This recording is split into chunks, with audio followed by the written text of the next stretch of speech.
Doit-on respirer par le nez ou par la bouche? Vous m'avez fréquemment posé cette question dans le fil de discussion de mes vidéos et c'est le sujet de ma vidéo d'aujourd'hui et on commence maintenant.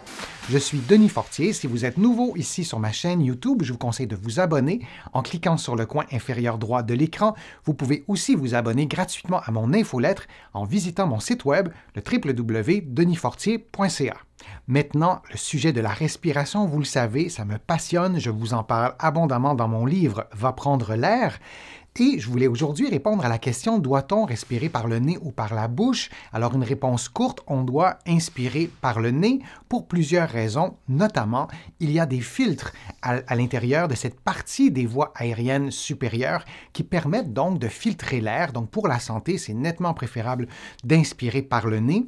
Et, chose intéressante, il y a des terminaisons nerveuses à l'intérieur du nez qui envoient des signaux, notamment à certaines régions du cerveau qui sont aussi associées à la mémoire. Donc l'inspiration par le nez a une stimulation nerveuse qui est intéressante et il y a plusieurs études qui ont démontré que le fait d'inspirer par le nez aurait probablement des effets positifs sur la mémoire. On en apprendra probablement davantage au cours des prochaines années en développant de nouveaux projets de recherche, mais on sait donc que d'inspirer par le nez a un effet positif en stimulant votre système nerveux. Le fait d'inspirer par le nez permet aussi de réchauffer l'air, donc dans un contexte par exemple de pratique sportive en hiver, c'est intéressant d'inspirer par le nez et dans un contexte d'asthme aussi, le fait que l'air soit réchauffé, ça sera peut-être un peu plus facile de respirer.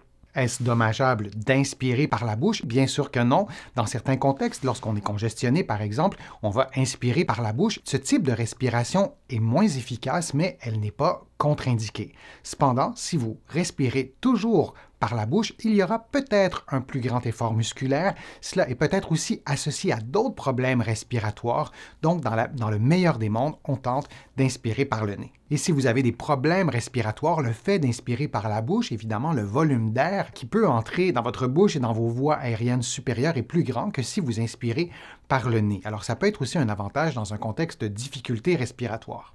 Et au-delà du fait d'inspirer par le nez ou par la bouche, le fait d'inspirer en faisant une inspiration abdominale, je vous en ai souvent parlé sur ma chaîne YouTube, vous allez trouver des vidéos à ce sujet-là. Donc, de faire une inspiration abdominale, souvent, ça va nous aider aussi à mieux respirer et peut-être aussi nous inciter à inspirer par le nez.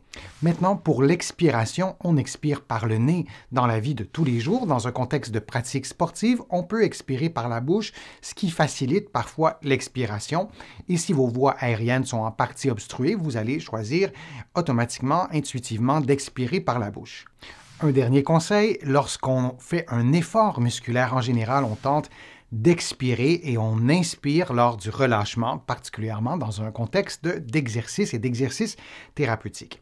De quelle façon préférez-vous respirer, par exemple, dans un contexte d'exercice, dans un contexte de sport, d'activité physique ou de relaxation, de détente, même de méditation? Il y a plusieurs techniques aussi de respiration. J'ai hâte de vous lire. J'espère que ma vidéo vous a plu, que les informations étaient claires, précises. Si c'est le cas, je vous invite à cliquer j'aime, à partager ma vidéo sur vos réseaux sociaux et à la commenter. Vous le savez, ça me donne plus de visibilité. Ça m'aide à produire de nouveaux contenus. Vous allez trouver beaucoup d'informations, notamment sur mon site web, le www.denisfortier.ca et aussi dans mes livres que vous allez trouver partout au Canada, en librairie et sur le web. J'ai le privilège d'être publié aussi de l'autre côté de l'Atlantique et je vous mets le lien dans la description de la vidéo pour que vous puissiez trouver mes livres facilement. Je suis Denis Fortier, je vous remercie beaucoup, à bientôt.